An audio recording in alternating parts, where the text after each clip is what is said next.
Bapak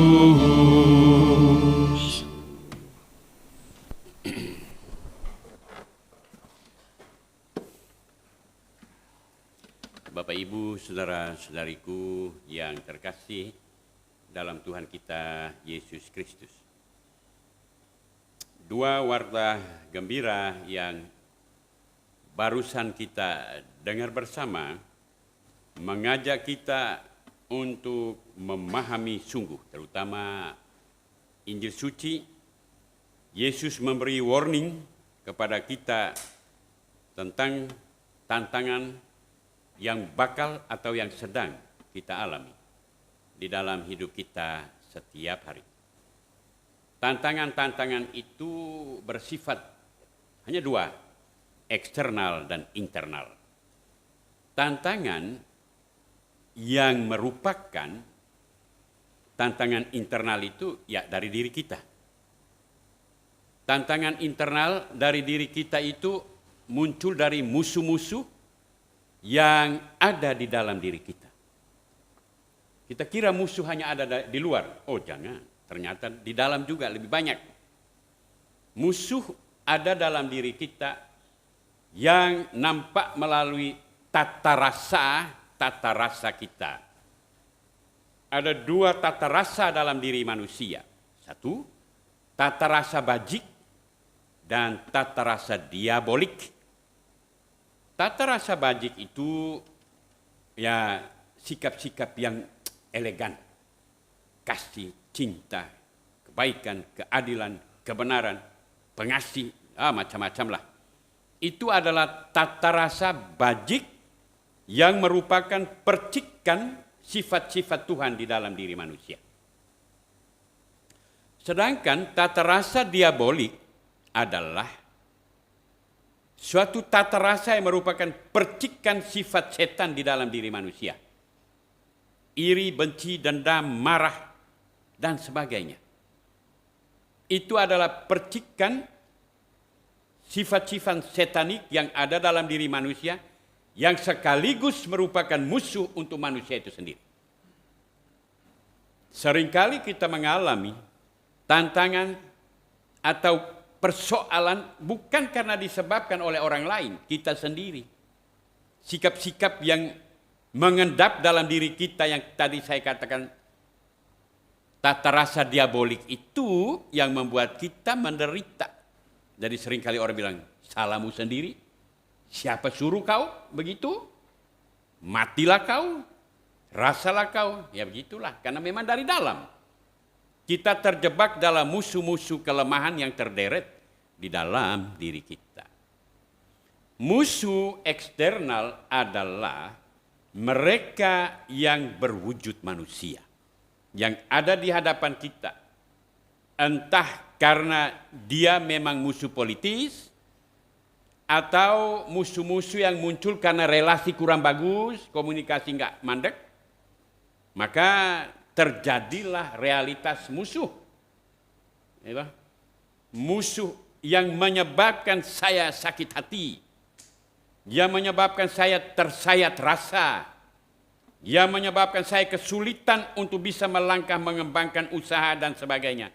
Itu kita kategorikan sebagai musuh eksternal. Tetapi musuh juga dalam soal iman.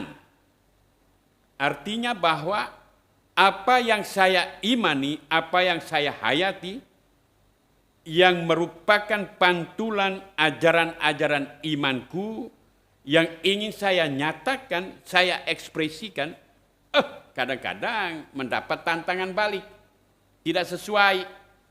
Maka tidak heran kalau kita seringkali mendapat tantangan-tantangan karena keyakinan yang kita miliki, yang kita punya. Tantangan itu ada. Maka untuk hal ini Yesus jauh-jauh hari warning bahwa aku mengutus kalian seperti domba ke tengah-tengah serigala. Sebab itu hendaklah kalian cerdik seperti ular dan tulus seperti merpati. Bayangkan ya kalau kita nonton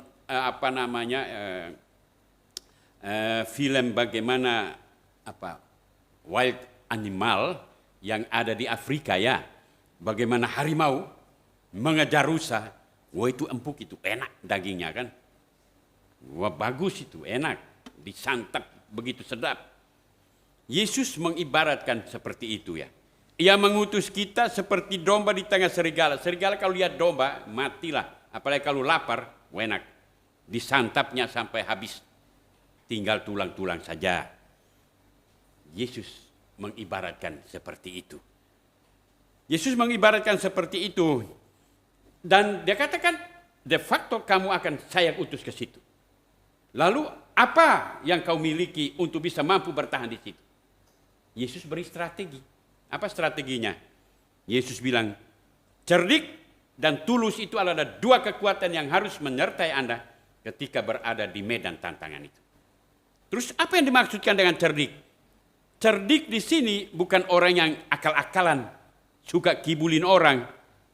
Cerdik yang dimaksudkan di sini adalah menggunakan intelektualitas secara seimbang untuk mengalami apa itu pintar, apa itu bijaksana, apa itu tahu membaca situasi, apa itu seni membangun relasi, apa itu seni membangun komunikasi, itu maksud.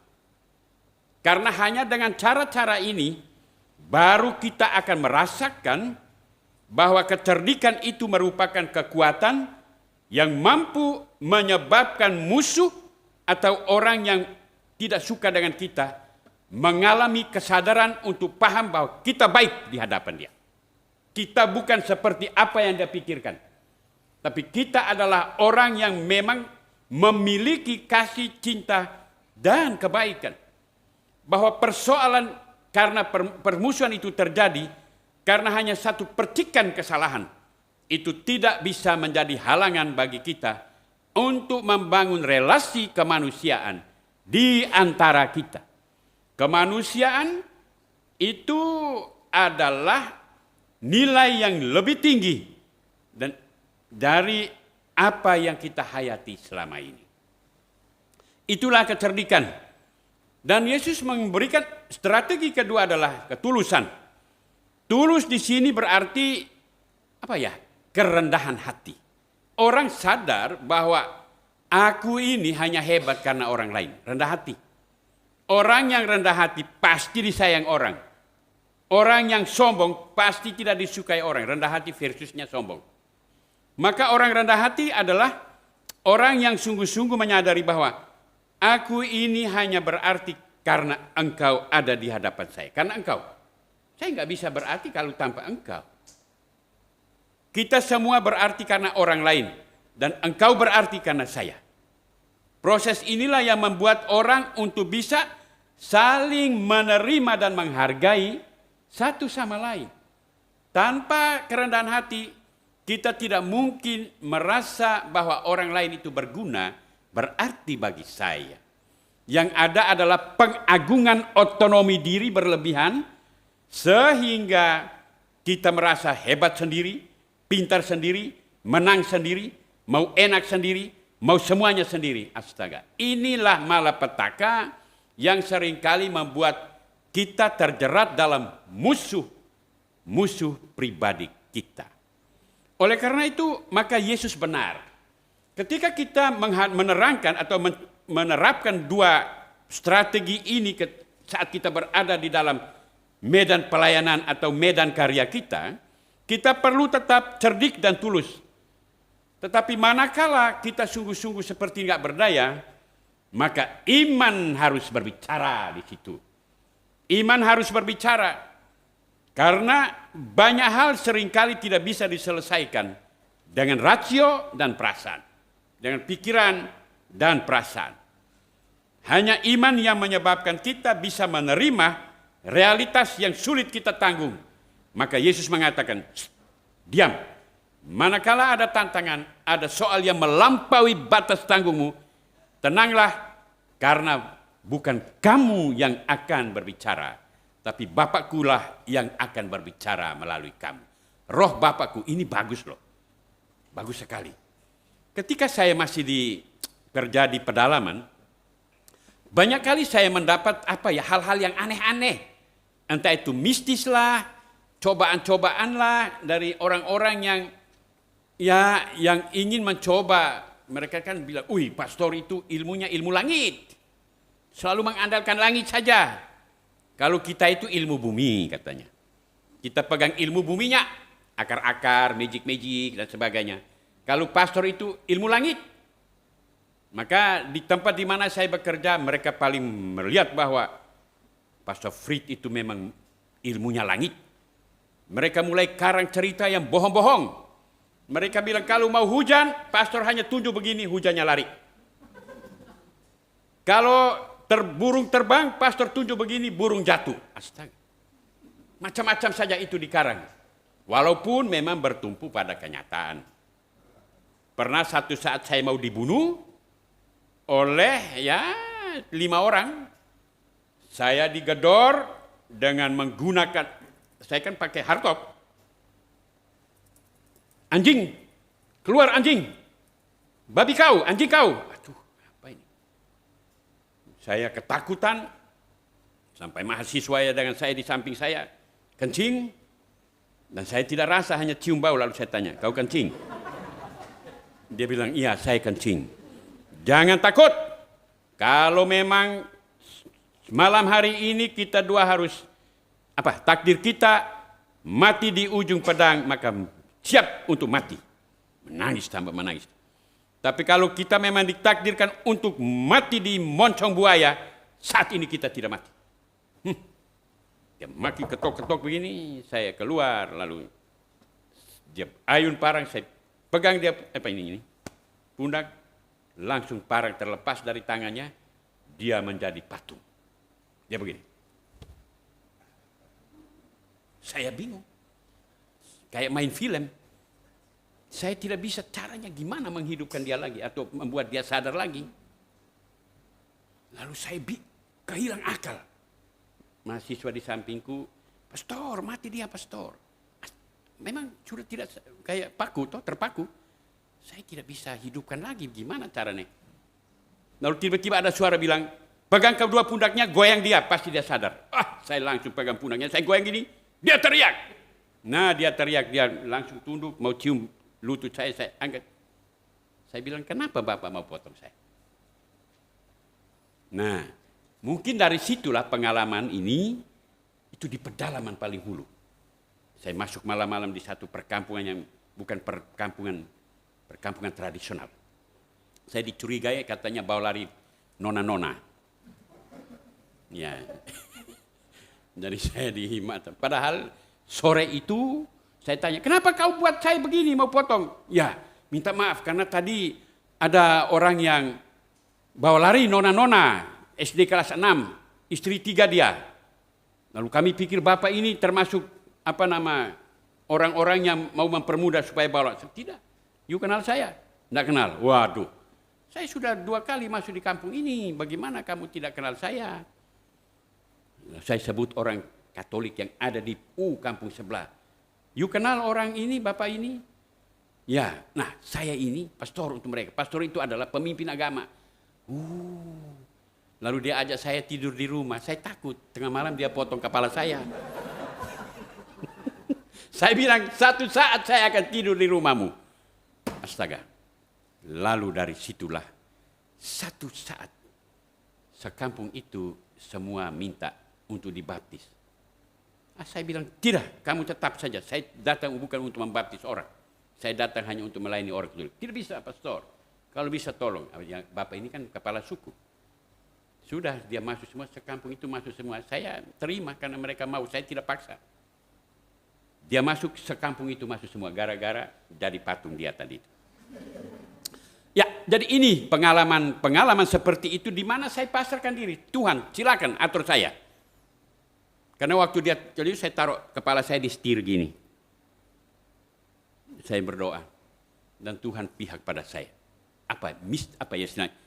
Ajaib memang, saya sendiri tidak mengerti. Tapi itu keajaiban, ini yang saya percaya ini. Kalau Yesus tidak mengatakan saya pandai bicara, berargumentasi dengan Bapak itu, kan memang saya tidak omong. Tetapi Bapak menyatakan kuasa dan kebaikannya melalui cara dia menyertai saya Sampai dia menunjukkan kuasa Bapa itu menjadi patung sejenak. Kemudian saya hidupkan, kemudian dia selamanya mengikuti dia sampai saat ini. Sudah mati beberapa tahun lalu. 4 tahun lalu dia meninggal. Itu kuasa Tuhan. Oleh karena itu maka apa yang Yesus katakan itu benar. Sebenarnya saya bisa cerita banyak karena soal bicara ini saya pernah dilawan oleh banyak orang. Saya tidak salah, tetapi saya dilawan. Kemudian ketika kami bertemu di polisi, sampai kantor polisi saya dilapor. Mereka 7 orang, saya sendiri. Saya omong semua bisu, tidak mampu bicara. Kapolsek bilang, orang Solo ya, dia bawa saya sengaja, dia break, saya ke toilet, dia ikut saya, Romo itu bicara terlalu tinggi, mereka tidak nangkap. Mereka itu nggak tahu mereka. Dia bilang, saya senang. Romo pintar katanya. Bisa bicara sedemikian sampai orang tidak bisa. Saya dalam hati pintar apa, bodoh saya. Hanya Roh Kudus berbicara melalui saya. Itu soal pewartaan. Jadi saya pusing menghadapi teman-teman dari sebelah itu. Pewarta-pewarta dari sebelah yang juga orang saya dari sana. Mewartakan di sana. Tapi seniornya yang menggugat saya. Saya tidak salah apa-apa. Ya itulah kenyataan. Tapi itulah saya mau katakan Tuhan memang menyertai kalau kita berpasrah padanya. Itu contoh-contoh praktis yang saya alami selama itu. Dan bukan tidak mungkin kita semua bisa mengalami di mana saja kita. Di keluarga maupun di lingkungan di mana kita bekerja. Saat-saat tertentu kita seperti sulit bicara dengan suami istri. Sudahlah pasrah saja. Suami begitu kita omong, nanti suami bilang, iya ma, iya ma, iya ma. Karena bukan dia mendengar istrinya doang, tetapi Tuhan berbicara melalui mulut istri. Dan sebaliknya. Misteri ini yang kadang-kadang kita tidak lakukan. Itu yang maka saya selalu katakan, selalu harus berdoa, Tuhan semoga setiap orang yang saya jumpai hari ini berkenan melihat Engkau dalam diriku. Sehingga ketika kita jumpa dengan orang, ketika kita bicara, orang bukan hanya dengar kita saja, lihat kita saja, tapi lihat Tuhan melalui diri kita dan mendengar Tuhan berbicara melalui kita. Itu rahasia yang mesti dibedah, yang kadang-kadang kita kurang yakini, padahal sudah omongkan di sini. Oke, baiklah Bapak Ibu, saudara-saudariku, di mana saja berada, tetap bertumpu pada iman dan yakinlah bahwa setiap langkah hidup kita tidak pernah sepi dari perlindungan Tuhan. Karena itu berpasrahlah padanya dalam segala situasi, karena Ia senantiasa akan berbicara dan senantiasa melindungi dan menyertai kita. Sesuai dengan janjinya, Aku menyertai kamu sampai akhir zaman.